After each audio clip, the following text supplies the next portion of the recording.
Kedu betu aja ọ dịka were nye ndị ma n'aka eziokwu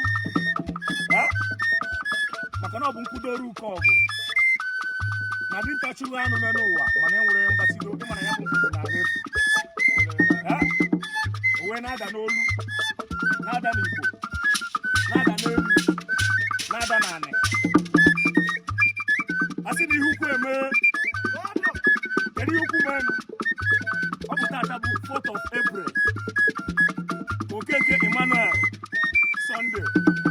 Emeka tụkwasara afọ n'elu afọ nke ọ dị adị odogwu big fish happy birthday to you odogwu na Reverend Brothers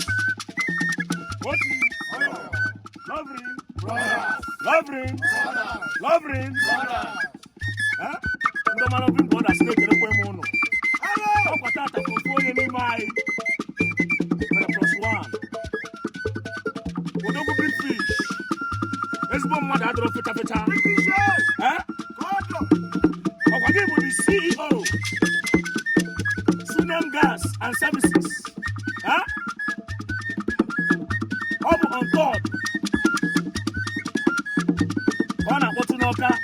ị na-eme ndị Reverend Brothers niile advice club eji eme ọnụ oforu ofu efi abụbe omenala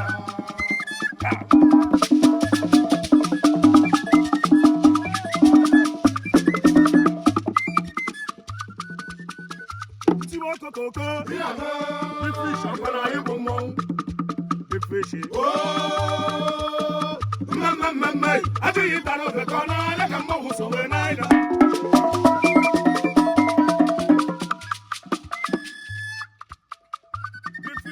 ekene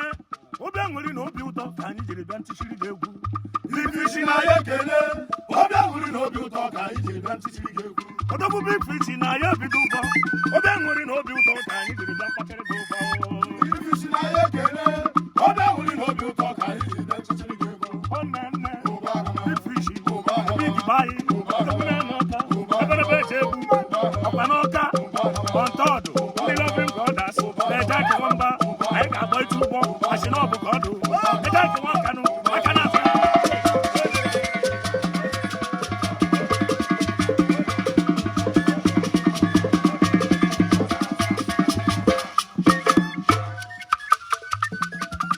ifichi ya ya mmụnwe ego n'aka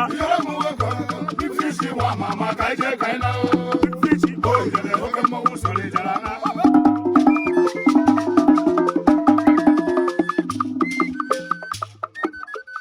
asị m adị ife emekwara gị eme adị ife emanago na-ejikwa m ọfọ n'aka ifichi onye emebe ife ya jidekwa n'ọfọ n'aka ọ ya bụzi ori bido ya ha ewu n'ọfọ n'aba adị ihe emanago na-ejikwa m ọfọ n'aka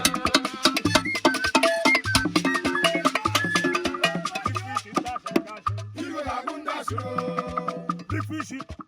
oyi ya mma idigiri egwu ọmọba oyi ya mma anya afụwa m ihe mmanwụ oyi ya mma ifichi dị na mmanwụ oyi ya mma egwu ọmọba anya ga ya gokwo mma eme n'ọgwụ eme n'aka ana m asụ oyibo ọ na-agaba ya egwu na mmadụ idiri ito ito obodo adịbụ egwu ọzọ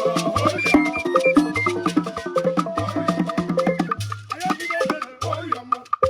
kpamkpa echewa mma oyi ya mma eberebe eberebe anya fụtago ome ihe jide ọfọ emerebe ifichi bịakwa nụrụ ụbọ emerebe eberebe ya pụtara obi ihe jide ọfọ ọkụkọ ọcha na-akpa na-agụ ọkwanye ka egbe na-egbu arọ obi ihe jide ọfọ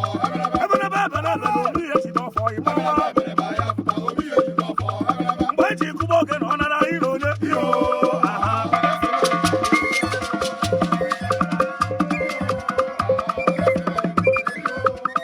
ifichi is your birthday happy birthday ifichi many returns big fish enjoy congratulations many returns big fish enjoy that are rising the Reverend Brothers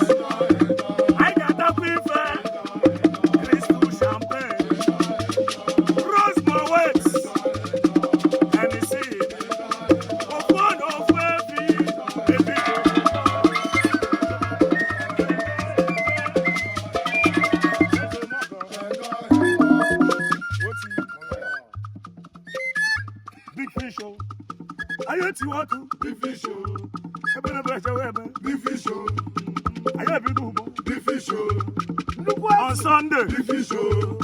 Be on third. Bifisho. Ejake wọn baba yi. Bifisho. Una nde